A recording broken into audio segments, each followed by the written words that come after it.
Jake originally called out the former UFC 2 division champion, saying that he'd gladly take him if they fought. Are we inching closer to Jake Paul, Conor McGregor? It's gotta happen. Why not? He's a businessman. I'm a businessman. And that's, $75 to $100 million for both of us. He believes that the fight is going to happen eventually no matter what, since the matchup would be a massive event with big payouts for both fighters. However, he did say that Conor has to make sure to stay active and ready if he wants to be able to take Jake on. He made sure to take another jab at him though, asking who knows if or when Conor will be active enough against the fight. Conor didn't seem to appreciate the talk about a possible fight though, as he took to Twitter to fire shots at Jake Paul in his career. In now deleted tweets, Conor called the Paul brother a flop and nobody, and went on to make fun of his fighting career. McGregor was also asked about the big upcoming boxing match on August 5th between Jake Paul and Nate Diaz. After having already fought Diaz twice in the octagon, Conor was pretty confident with who he thought was going to dominate the matchup. He picked Diaz to win the fight easily, calling Jake windy and a donkey. Then Jake finally hopped on his brother's impulsive podcast to fire back at all the shots that he was taking from Conor. But guess what, Conor? I'll beat the fucking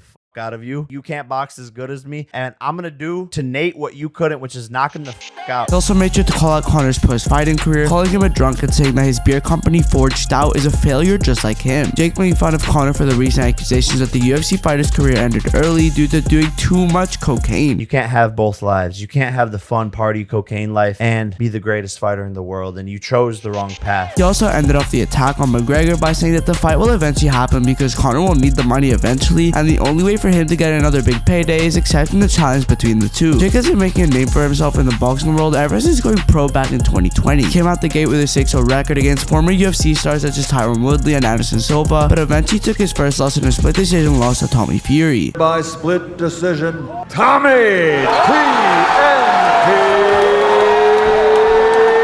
Fury.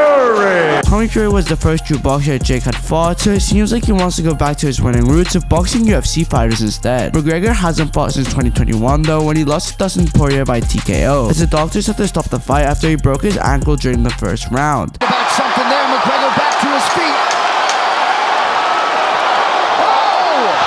And he's only won 1 out of his last 4 fights, with his last victory coming in 2020. So it would not be surprising if he's a bit rusty after not fighting for so long. If he did take up Jake Paul's challenge though, it wouldn't be the first time the UFC star takes on a boxing match, because back in 2017 he fought Floyd Mayweather Jr. in the boxing ring, but lost in the 10th round by TKO. Floyd Mayweather helps literally and figuratively.